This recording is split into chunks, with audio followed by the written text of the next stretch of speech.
তো হেল্ল' গাইছ আপোনাক স্বাগতম জনাইছোঁ আমাৰ ইটিপছ অনলাইনৰ আজিৰ নতুন ভিডিঅ'লৈ। তো গাইছ আপুনি যদি 2024 চনৰ ভোটাৰ লিষ্টখন বা ভোটৰ তালিকাখন ডাউনলোড কৰিব বিচাৰিছে বা আপুনি চাব বিচাৰিছে যে 2024 চনৰ ভোটাৰ তালিকাত আপোনাৰ নাম আহিছেনে নাই বা আপোনাৰ পৰিয়ালৰ কাৰোবাৰ নাম আহিছেনে নাই।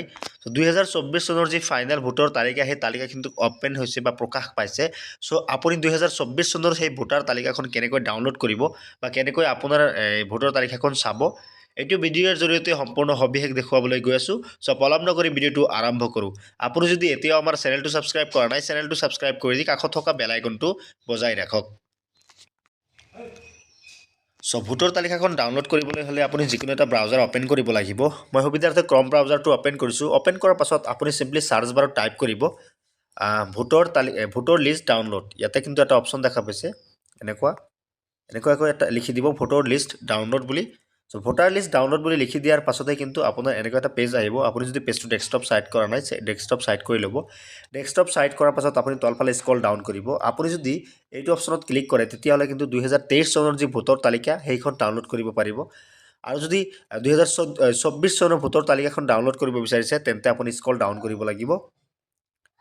স্ক্ৰল ডাউন কৰাৰ পাছত আপুনি কিন্তু ইয়াতে এটা অপশ্যন দেখা পাইছে চিফ ইলেক্ট্ৰল অফিচাৰ আছাম বা PDF ইলেক্ট্ৰলছ। আপুনি চিম্পলি এইটো অপশ্যনত ক্লিক কৰি দিব লাগিব। আপুনি যেতিয়া এইটো অপশ্যনত ক্লিক কৰি দিব আপুনি কিন্তু এনেকুৱা এটা পেজত আহিব। এনেকুৱা এটা পেজত অহাৰ পাছত আপুনি যদি 2023 চনৰ ভোটৰ লিষ্টখন ডাউনলোড কৰিব বিচাৰিছে তেন্তে এইটো অপশ্যনত ক্লিক কৰি দিব লাগিব। আৰু যদি আপুনি 2024 চনৰ ভোটৰ তালিকাখন ডাউনলোড কৰিব বিচাৰে তেন্তে এইটো অপশ্যনত ক্লিক কৰি দিব লাগিব। চ' মই 2024 চনৰ ভোটৰ তালিকাখন ডাউনলোড কৰিম সেইবাবে মই এইটো অপশ্যনত ক্লিক কৰি দিম। আপুনি যেতিয়া এইটো অপশ্যনত ক্লিক কৰি দিব এইটো অপশ্যনত ক্লিক কৰি দিয়াৰ পাছতে কিন্তু আপোনাৰ এনেকুৱা এটা পেজ অ'পেন হ'ব। এনেকুৱা এটা পেজ অ'পেন হোৱাৰ পাছত আপুনি স্ক্ৰল ডাউন কৰিব। ইয়াতে দেখা পাইছে আসামটো চিলেক্ট কৰা থাকিব। ইয়াতে আপোনাৰ ডিষ্ট্ৰিক্টটো চিলেক্ট কৰিব লাগিব আৰু ইয়াৰ পৰা আপোনাৰ এছেম্বলিটো চিলেক্ট কৰিব লাগিব মানে সমষ্টি নেমটো চিলেক্ট কৰিব লাগিব। ইয়াৰ পৰা আপোনাৰ লেংগুৱেজটো চিলেক্ট কৰিব আৰু ইয়াতে যি কেপচা কোড আছে সেই কেপচা কোডটো ছেম টু ছেম এইটো বক্সত ফিল কৰিব লাগিব। ফিল কৰাৰ পাছতে কিন্তু মই দেখুৱাই দি আছোঁ। চ' ইয়াতে আসাম চিলেক্ট কৰা আছে।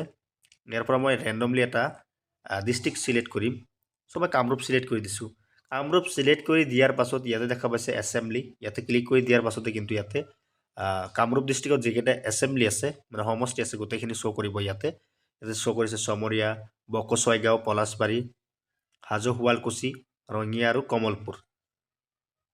চ' মই ওপৰত যিটো আছে বকচয়গাঁও চিলেক্ট কৰি দিছোঁ।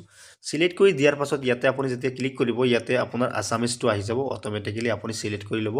চিলেক্ট কৰি দিয়াৰ পাছত ইয়াতে দেখা পাইছে কেপচা কোডটো ছেম ভেৰিফাই কৰিব লাগিব। মই কেপচা কোডটো ফিল কৰি দেখুৱাই দি আছোঁ।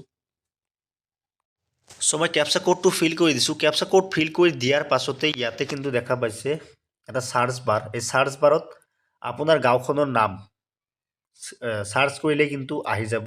আৰু যদি চাৰ্চ কৰিব নিবিচাৰে তেনেহ'লে আপুনি ইয়াতে দেখা পাইছে ইয়াতে গোটেইখিনি গাঁৱৰ নাম আহিছে মানে ভোট কেন্দ্ৰৰ নাম আহিছে। আপোনাৰ যোনটো ভোট কেন্দ্ৰত আপুনি ভোট দিয়ে আপুনি জাষ্ট সেইটো চিলেক্ট কৰি ল'বলৈ হৈ যাব। আপোনাৰ যদি ইয়াতে নাম অহা নাই তেনেহ'লে আপুনি স্ক্ৰল ডাউন কৰিব। ইয়াতে দেখা পাইছে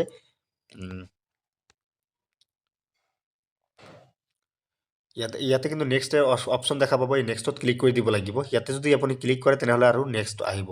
চ' মই দেখুৱাই দি আছোঁ এনেকৈ এটা ছাপ'জ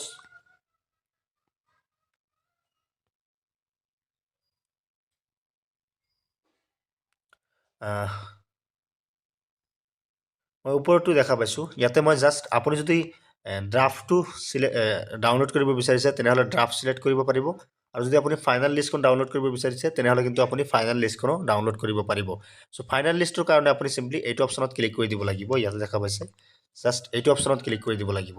মই ওপৰতো ডাউনলোড কৰিছোঁ। মই জাষ্ট এইটো অপশ্যনত ক্লিক কৰি দিম। এইটো অপশ্যনত ক্লিক কৰি দিয়াৰ পাছত অলপ ল'ডিং হ'ব। আপুনি চাব পাৰিব অলপ ল'ডিং হ'ব। আপুনি কিন্তু পেজটো ক্ল'জ নকৰিব অথবা আপুনি ৰিফ্ৰেছ নকৰিব, বেক নকৰিব, নহ'লে কিন্তু আপোনাৰ ভোটৰ লিষ্টখন ডাউনলোড নহয়। চ' অলপ সময় ৱেইট কৰিব। ল'ডিং হোৱাৰ পাছতে কিন্তু অট'মেটিকেলি আপোনাৰ যি ভোটৰ লিষ্ট আছিলে ভোটৰ লিষ্টখন কিন্তু আপোনাৰ ডাউনলোড হৈ যাব। ভোটৰ তালিকাখন ডাউনলোড হৈ যাব। আপুনি এতিয়া ডাউনলোডটো চাবৰ কাৰণে ইয়াতে 3 ডট অপশ্যন দেখা পাব। আপুনি চিম্পলি 3 ডট অপশ্যনত ক্লিক কৰিব। 3 ডট অপশ্যনত ক্লিক কৰি দিয়াৰ পাছত ইয়াতে দেখা পাব এটা ডাউনলোড অপশ্যন। আপুনি ইয়াতে এটা ডাউনলোডৰ অপশ্যন দেখা পাব। চিম্পলি এই ডাউনলোড অপশ্যনত ক্লিক কৰি দিব লাগিব।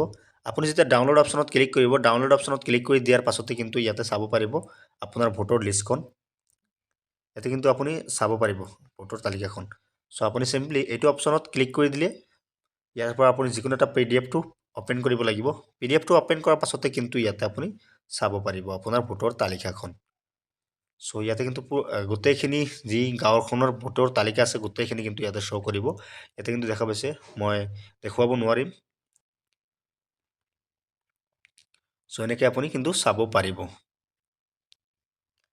চ' আজিৰ ভিডিঅ'টো ইমানলৈকে আছিল ভিডিঅ'টো যদি ভাল লাগিছে লাইক কৰিব ভিডিঅ'টো যদি হেল্পফুল বুলি ভাবে তেনেহ'লে বন্ধু বান্ধৱীসকলৰ মাজত শ্বেয়াৰ কৰক চ' সম্পূৰ্ণ ভিডিঅ'টো শেষলৈ চোৱাৰ বাবে আপোনাক অশেষ ধন্যবাদ থেংক ইউ জয় অসম